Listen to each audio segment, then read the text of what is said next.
Welcome to Idea Television News at 9. I am Adewale Olashopo. We begin with the headlines. Nigeria's digital infrastructure set to transform by 2027, says Minister TIJANI. The digital schools team up with CANVA to boost AI-powered learning. Reps step down budget review of technology agency call for DG's removal. Zambia-Israel boosts partnership in innovation and technology. Vice President Shettima departs Abuja for AU summit in Ethiopia. Away from Africa, Minnesota ice surge, drawdown underway border. Also in foreign, Canada in shock after deadliest school shooting in decades leaves at least 8 dead. In health, ENUGU vaccinates 1.5 million children against measles and rubella. In business, NNPC announces temporary gas supply reduction to power plants. In sports, Scotland make 4 changes ahead of 6 nations clash with England. The news in details. Nigeria's digital landscape is set for a major transformation by 2027, according to Minister of Communications, Innovation and Digital Economy, Dr. Bosun TIJANI. Speaking at the flagship Nigeria Electrification and Connectivity Convening in Abuja, he said the federal government is investing in 90,000 kilometers of fiber optic cables, thousands of new rural towers, and upgrading satellite systems to expand connectivity nationwide. The minister added that these initiatives will bring internet access to about 20 million unconnected Nigerians, impacting sectors from education and healthcare to commerce and security. TIJANI also highlighted ongoing digital skills programs, including the 3 Million Technical Talent Initiative aimed at equipping young Nigerians with tech skills to fully leverage the expanding digital ecosystem. Meanwhile, World Bank officials emphasized that connectivity must go hand in hand with reliable electricity and affordable devices to ensure meaningful digital inclusion.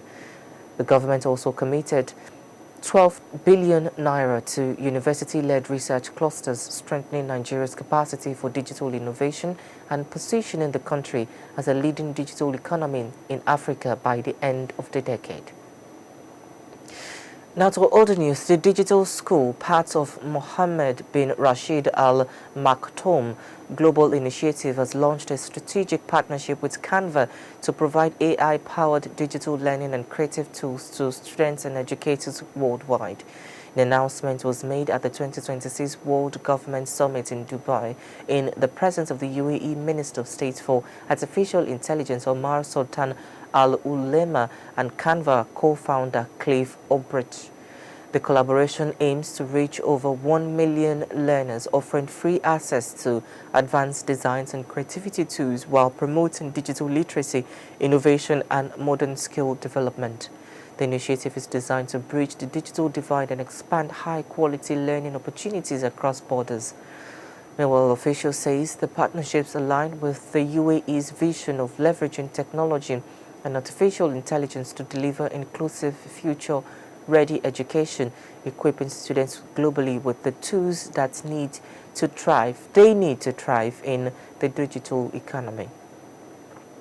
So other news, tensions rose in Abuja today as the House of Representative Committee on Science and Engineering deferred consideration of the 2026 budget proposal of the National Center for Technology Management, NCTM.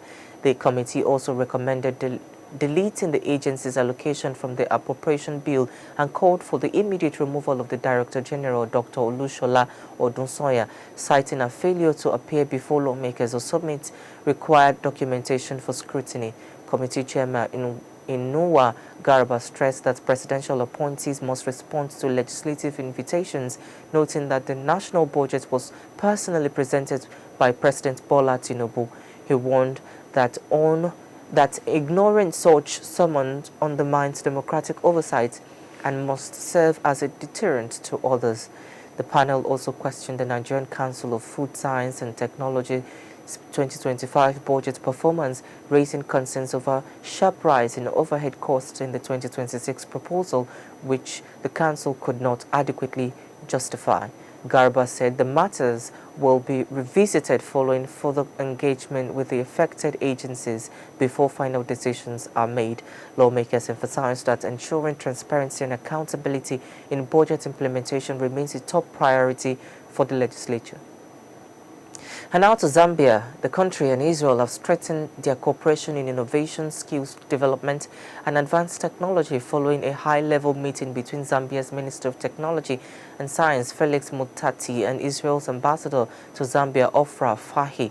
The discussions focused on building practical partnerships aligned with Zambia's development priorities.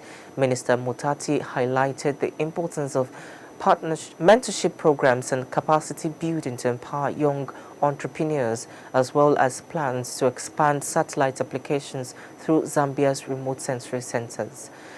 He emphasized the need for specialized skills to support national goals, including increasing mining output, addressing the energy deficit, and modernizing agriculture using technology-driven solutions.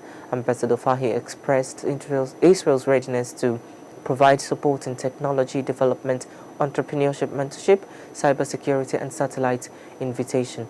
Both countries agreed to translate diplomatic goodwill into measurable outcomes, signaling a new phase of practical results-driven collaboration in science and technology.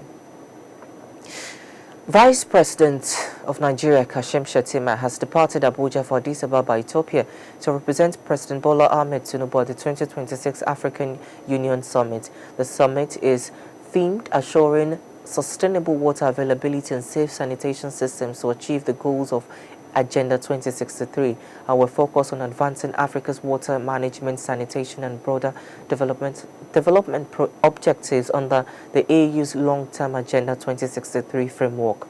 During the summit, Shettima is scheduled to take part in the 39th Ordinary Session of the AU Assembly of House and State and Government of the 30th General Assembly alongside high-level side events.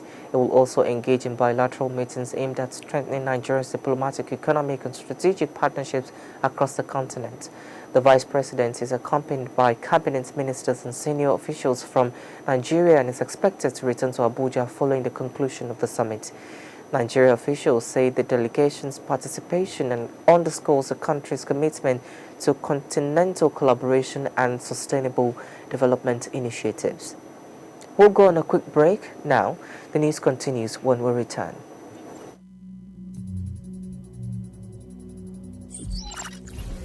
AI augmented development. AI is now revolutionizing software development by automating code generation, testing, and debugging. Tools like GitHub Copilot suggest code snippets in real time, significantly speeding up the development process. However, developers need to remain cautious, as over-reliance on AI tools could introduce security vulnerabilities. As companies push for faster software delivery, AI-augmented development is becoming essential for maintaining competitiveness.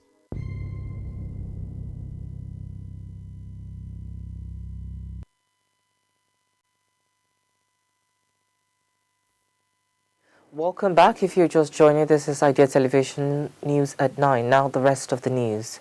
Away from Africa, federal authorities have begun a significant reduction in the number of immigration enforcement agents deployed in Minnesota, signaling the planned end of Operation Metro Surge. The operation, launched last year under the Trump administration, saw about 3,000 armed U.S. immigration and customs enforcement ICE and Customs and Border Protection agents sent to Minneapolis and surrounding areas to carry out deportation operations and other immigration enforcement activities. Border Tom Homan confirmed that around 700 agents have already been withdrawn from the surge and that additional personnel sent from other states will return home in the coming week as part of the drawdown. He said federal officers have proposed ending the surge entirely and that President Donald Trump has agreed with this plan. Homan attributed the move in part to what he described as improved coordination with local law enforcement. The controversial presence of federal agents, often in camouflage and face masks, had sparked widespread protest and opposition, including from Minnesota Governor Tim Walz and local leader. The operation drew national attention and criticism over tactics and impact on residents. Authorities say the reduction will help balance federal enforcement with community concerns, even as immigration law enforcement continues nationwide. And now to Canada, a remote town in northeast British Columbia is in mourning after Canada's deadliest school shooting in decades. At least 8 people have been killed and dozens injured when an armed assailant opened fire at Tumbler Ridge Secondary School on Tuesday. Authorities say that the shooter, a woman found dead at the school, is also suspected of killing 2 others at a nearby residence. The identities of victims and the number of children affected have not been released. Students described scenes of horror as they barricaded themselves in classrooms while parents waited anxiously outside. The small town, home to roughly 2,400 residents, has been left traumatized, recalling Canada's last major school shooting in 1989, Montreal Escole Polytechnic, where 14 women were killed. Schools in the area remain closed as investigators continue their work. British Columbia Premier David Eby called the incident shocking, stressing that such violence feels far removed from small towns like Tumbler Ridge. Prime Minister Mark Carney also expressed condolences, describing the attack as a horrific act of violence. Police have yet to release details of the type of weapon used, while the community begins the long process of grieving and recovery. In health, Enugu State has vaccinated more than 1.5 million children against measles and rubella in the first week of its ongoing statewide immunization campaign, reaching 68% of the target's population of 2.2 million. Health workers have gone door to door and visited schools, churches, and mosques to ensure broad coverage and leave no child unprotected. State health authorities describe the campaign as historic and emphasize the risks posed by measles and rubella, including blindness, brain swelling, and congenital disabilities. Officials assure residents that the vaccines are safe, effective, and life-changing, forming a critical part of the state's public health strategy. Governor Peter Mba, represented by the Secretary of State Government, Professor Chidibere Onye, called the campaign a sacred obligation and urged parents to use the remaining days until February 15 to ensure all children receive the vaccine. Health officials stress that closing the immunity gap is essential to safeguarding the lives and futures of Enugu's children. And now to business. Nigerian National Petroleum Corporation has announced a temporary reduction in gas supply to some power generation companies from February 12 to 15 due to scheduled maintenance by its joint venture partner, Seplat Energy PLC. The company says the 4-day shutdown may moderately affect gas deliveries with limited impact on electricity output nationwide. NNPC explained that the maintenance is routine and aimed at protecting critical infrastructure while ensuring the long-term reliability of gas supply. The company added that alternative supplies have been engaged to mitigate potential shortfalls and normal gas flows are expected to resume promptly after maintenance period.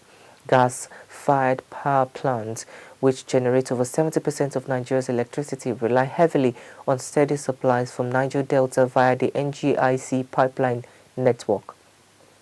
NNPC emphasized that the maintenance forms part of standard industry safety and asset integrity protocols designed to safeguard the country's electricity infrastructure and support stable grid operations.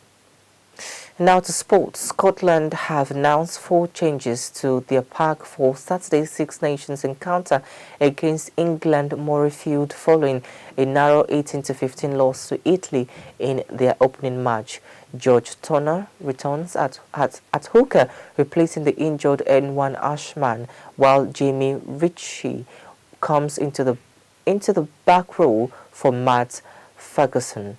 Nathan Macbeth earns his first start of the tournament at loosehead prop, and Gregor Brown partners in the second row.